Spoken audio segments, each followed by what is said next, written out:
Chapter 50. Familiar Faces. Marcus was amazed at how placid the Alphas were. "Everyone is so calm," he muttered. "It's the opium," Hannah whispered back. "What?" "I've been in plenty of opium dens, and some of these Alphas are higher than a kite. It makes sense. It's the same way Harriet Tubman smuggled slave babies out of the South. She kept them calm chemically. They're doing the same thing here so everyone will accept their fate." Marcus's mind returned to his disclosure moment, and Monica's comments about crystalline and Nereo. Heidi continued with her proclamation. "Moving forward requires successfully graduating from the Agoge. In addition to your destinations as bigs and littles, each of you will serve as a guardian or a proxy during your training. 3 guardians will lead and live among 10 proxies in family units totaling 13 people, making 539 such units in total. In addition to the guardians and proxies, 3 elders have been appointed to guide the Agoge's Trinity, a 3-part focus on mind, body, and soul. This is an interregnum system, meaning you can collectively change any part of it by gathering as an assembly. This is something you will do often, because as an assembly, you'll be searching for additional elders and electing 7 leaders called Lions. These 7 Lions will execute your collective vision, establish a permanent system of government, and oversee your future training and counsel with the elders. This system is integral to the success of integrating worlds and preparing us to fight off the invading Confederation forces. Everything Brad said to Marcus about being a potential Lion flooded to the front of his mind again. These were the people he'd be accountable to and responsible for. Despite Brad's parting words of encouragement, he was having a hard time accepting this challenging new calling. "Please look at your feet," Heidi instructed.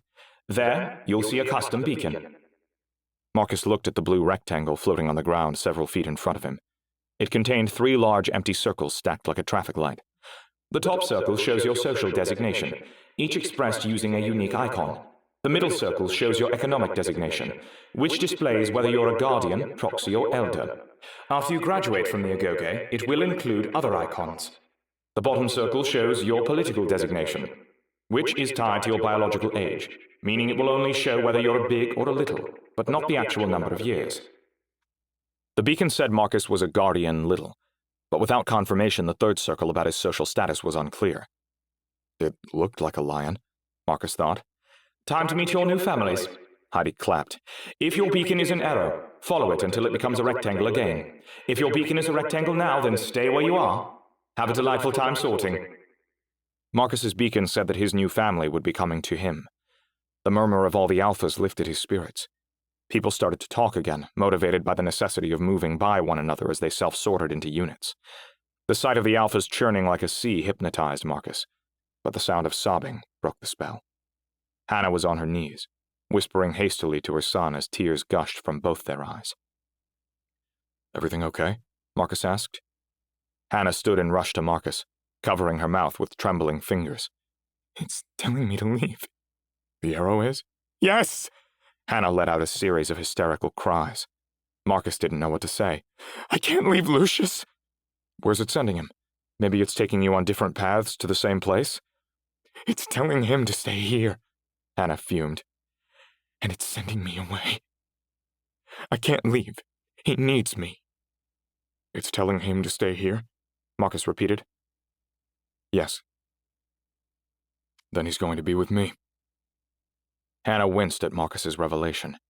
She lowered her head and stomped in place, then abruptly calmed herself and returned to Lucius's side. She kissed her son and whispered into his ear, then stood to compose herself. After a final pause, Hannah sulked away. Marcus could see Lucius's beacon. It said he was a proxy little, with the same unit number displayed vertically on either side of the beacon's rectangle, 528. "Hey, Marcus," said a familiar female voice. Marcus's heart turned to mush. It was Velia. They ran to one another, hugging tightly and savoring their reconnection. Marcus inspected her beacon. She was part of Unit 528, and a proxy big. "I thought you were in your early 20s. "I lied." Velia blushed. "Who's the kid?" "Lucius Dustin. He just lost his mom." Velia hung her head. "Didn't we all?" "Sorry," Marcus backpedaled. "Not on the reset. His mother is in another unit, so they had to separate. She's alive? You know Hannah? No. Velia stroked her forearm. I'm surprised a mother and son pair survived, that's all. I haven't seen that among the other alphas. The kid is lucky. She was right.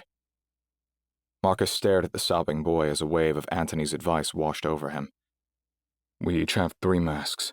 One we present to ourselves, one that shows how other people see us, and one that captures who we really are. Joyfully 3-step into the light from the shadows. Lucius looked up at Marcus as another wave of wisdom washed over him. Except this time it was something Heidi said. Put forward a smiling face. Marcus beamed joy back at the boy, then turned to Velia. I'm guessing you had no trouble getting here? You didn't have to move? Velia challenged. No. It was strange, Velia explained. The more you trusted the arrow and confidently walked, the less you bumped into other people. Not that it hurt if you did. You'd bounce off one another with no real damage. The sun's final rays faded behind the horizon, but the spire's blue glow allowed the alphas to keep navigating safely. The salty ground had turned an intense Egyptian blue, and the red flower petals of the procession lines radiated in a royal amethyst purple. The next person to find their way to Marcus's family unit was another old friend. Amita! Good to see you, Marcus. Amita hugged him. His beacon indicated he was a guardian little of the 528. What the hell happened to your face? And shirt? Marcus didn't have time to answer since people continued arriving. Interspersed with an unfamiliar trio of proxy littles were more familiar faces. Sukanksha, Jack, and Charles from Fact, followed by Doigu and Rick from the cohort. All of them were proxies, and Rick was the only other big in the family. Marcus did a quick head count. There were 12 of them so far. Everyone eagerly awaited the arrival of their 13th member, and the final guardian. Marcus looked to his left, to find Diana standing a dozen feet away. Out of instinct, he moved toward her, followed by Kitty. Diana lurched back from both of them, kicking Kitty in the stomach after the dog tried to sniff at her legs. Marcus grabbed Kitty by the collar, stunned as Diana delivered a death stare. He forced a smile, then looked her up and down. The sundress she wore didn't hide the diminished contour of her belly. Diana marched past him, head high, to join their family. Then the valley was still. Hundreds of units circled the spire while Heidi resumed her guidance from above. Your new family will be a source of strength for you during the Agoge. Marcus stared at Diana across the blue illuminated night, but she refused to acknowledge his presence. The elders will not be part of one specific unit, Heidi explained. Instead, they'll float between your families, embedding with a new one each day. Kitty was pulling desperately on Marcus's right arm. Without looking, he got her to sit down again. Would the guardians from each unit please step to the front of their family? Asked Heidi. Marcus turned to Velia. Will you hold my dog? Kitty took the opportunity to yank Velia in the same direction. Marcus looked to their east but saw nothing out of the ordinary, then joined Amita and Diana. Under the direct guidance of the corresponding elder, Heidi explained, each guardian will oversee one foci of the Agoge's trinity. Look at your beacon. Your economic designation will be ringed by a color. White for mind, yellow for body, or red for soul. Marcus's focus was soul. Amita was responsible for mind, and Diana would direct the body. Like the elders, Heidi continued, guardians will live everything the rest of their unit does, rotating authority based on the foci of a specific task. Kitty's incessant barking got Marcus's attention. He scanned the units to his left and right, noticing a few more familiar faces from Fact: Bonnie, Lindsay, Che, and Quinn. 2 cohort members were also visible, Kamsin and Diksha. He even saw a few wild cards from the rest of his life: Sarah, Joseph, and his Nereo opponent, Aaron. Marcus looked over his shoulder. Velia had already managed to calm Kitty down again. Let's meet your interregnum elders, Heidi said. 3 stargates opened. Each elder was too far away to identify, but as they sauntered toward the spire, Marcus smiled. He recognized all 3 of them. Guardians of the same foci will meet together in factions under the direction of a corresponding elder. Luke Kelly will oversee the mind, Garrett Borland the body, and Geraldine Case Borland the soul.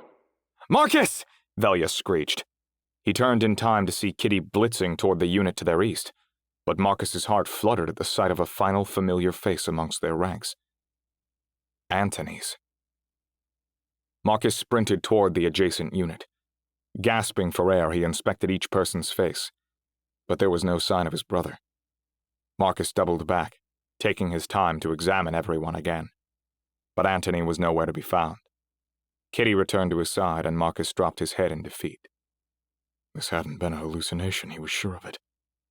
Antony's presence felt real. He'd taken a couple of steps before he realized Kitty was missing again. Marcus whipped around to find the chocolate lab still sitting amongst the other unit's littles and bigs. No one was paying attention to her. They were all too transfixed on Heidi. Marcus called Kitty, but she refused to move, wagging her tail rapidly and panting with a smile on her face. He stormed over and snatched her by the collar, but she went dead weight and collapsed to the ground. He was dragging Kitty back to their unit when an unmistakable voice echoed from behind, confirming the truth of the earlier apparition. Shout and cheer! Antony's here!